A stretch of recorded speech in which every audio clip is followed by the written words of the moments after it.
Welcome back to Kingdom Culture Gardens. I just want to say thank you guys for giving us so much love on our first video. For all of you that subscribed, liked, commented on our video, that was fantastic. Thank you so much. We really appreciate it. And I'm glad to see you back. In this video, we are going to go over tours of the gardens. Welcome to my greenhouse. Like I said earlier, my husband built this a year ago for me out of old windows that we got from salvage and some that my parents had in a barn. They had several French door, full glass French doors that we also used. So I had him put in this shelf that is my potting shelf, and we will be unboxing seeds shortly and beginning to plant them. So this will all be covered with all of our different seeds that we'll be watering and watching grow. So we also have this nice potting table. It was just an old table that my husband and I found, and he made it very sturdy, so we use this to pot our seeds. This is the beginning of our garden. This was the square that we had last year. We plan on doubling this in size, and we'll be taking it further that way. So, and if you look over here, we have the blueberry patch.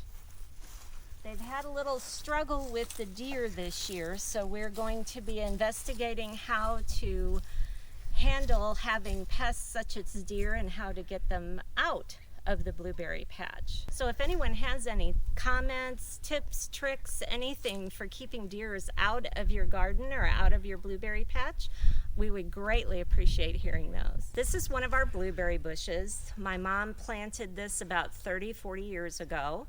They had found a box that had fallen out of the back of a truck on the road, and it was full of these blueberry bushes. So they planted them, and they've been here for 40 years. They bring a beautiful harvest every year, but as you can see, the deer have kind of really gotten to the one side of this. Apparently they like to rub their antlers on the blueberry bushes. As you can see, this is another one of our blueberry bushes that was planted at the same time, and the deer have broken off all of the mature stems. So hopefully these new shoots will be coming out this year and will produce. They came up, this one in particular had sprung up last year. So we're hoping for fresh buds and for this to grow out this year. We'll be adding more mulch. We did that last year, and that seemed to really cause the shoots to come up. So we'll be letting you know how that progresses as we move along. Welcome to the graveyard.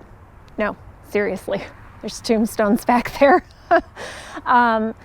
This fence was actually in whenever my husband and I bought this place, which, if you don't know who my husband is, that's Tackle Junkie 81. So if you're into bass fishing or anything like that, you can hop on over. I'll link his channel below and you can check him out. But this fence was in before we moved in, and we decided to go ahead and utilize this space for a garden. His parents have always gardened. Like my mom had stated in our earlier video, my grandparents had gardened for years, and so we wanted to start our own. We wanted to be able to be more sustainable, grow our own fruits and vegetables, and I wanted to really get my kids. I'm sure some of you may have kids and they may be really picky eaters. Mine are horrible, and so I found that if they helped grow it, they would try and eat it. Now, they don't always like it, but they would at least try it. So I'm not really for sure the length. I mean, it may be about 100 feet long, and it's about 4 feet wide. So we can get a good 2 rows of crops, whatever we're putting in here. So over here you can see is set up more for our tomatoes. We have the fencing up that we can help stabilize and tie them to, and then we also have some of these posts up. Also put some peppers in that over here, which I'm not going to go into everything that I'm planting because we're going to do that in a later video. So I may mention a few things, but I'm not going to mention everything. So here I do want to show you, I have some parsley that's already coming through. It's growing like gangbusters. This is actually the first year that I decided to not pull it out and to go ahead and keep it and see how it would do. And it actually did phenomenal, and it just started coming back. It's looking nice, fresh, and healthy. So you can see we can continue on here. And then right here in kind of it's almost the middle section of the garden is I have a mint bed here. As you can see, it's coming up all over throughout here, along with some lilies that I have thrown up through here. But mint is a highly, highly invasive plant. So when you plant that, you really want to be careful about where you plant it, because it will just take over everything. So I'll show you how I kind of contain it in a later video. But I've got some planters up here and some hydrangeas on either side, some more lilies coming in here. And that's another thing with this channel. You're not just going to get how to grow fruits and vegetables. We're also going to show you how to grow some flowers and to attract some pollinators in, because that's something that's very important for a healthy and vibrant garden. And I love flowers. Jim actually is always telling me, stop buying plants and stay out of my rock. I can't do it. I got to plant. But we have two bird feeders, which we just cleaned out. And actually the other one, the squirrels tried to break into one too many times. So Jim's got to actually fix that one for me. We have a bird house back here, and we also have a bird feeder. So we like to attract the birds in as well. And as you can see, we have a lot of work still to be done in the garden before we're ready. We actually just thawed about 3 weeks or so ago. The garden picks up from here and we'll go over here. Now, another reason we chose this spot for our garden is because it sits at the top of a hill. As you can actually see, our ground slopes towards the street. And so sitting up here actually provides a lot of drainage.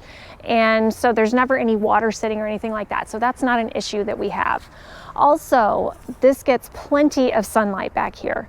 So I'm careful with what I plant because it's going to get a lot of sun. Now these trees up here behind the fence provide some shade, but they don't provide the shade until later on in the evening. Now anything that I do plant more in this area does receive a lot of shade. So I kind of got to be careful about that as well, because this tree that overhangs here will shade this area quite a bit. Now over here, I do have a little container here that I do some container gardening in. Last year I had some celery and some lettuce in here. I'm not really for sure yet what I'm going to put in here for this year, because I'm going to try my hand at some hydroponics. And so we're going to try and grow our lettuce that way this year. You can see I've got a pot that I had to dump the soil in here because the pot did not quite make it through the frost. It actually cracked. And then all throughout this kind of berm area is just some intermittent lilies and things like that. Now I did order quite a bit of flowers that love the shade that I'm going to go ahead and plant in here to help attract even more pollinators. Because again, I'm going to push that pollinators, important for your garden. Now that you've seen the gardens, keep a lookout for the next video that will be on what we're going to plant in these gardens. I really appreciate you guys clicking on the video. If you liked it, please go give us a thumbs up and consider subscribing.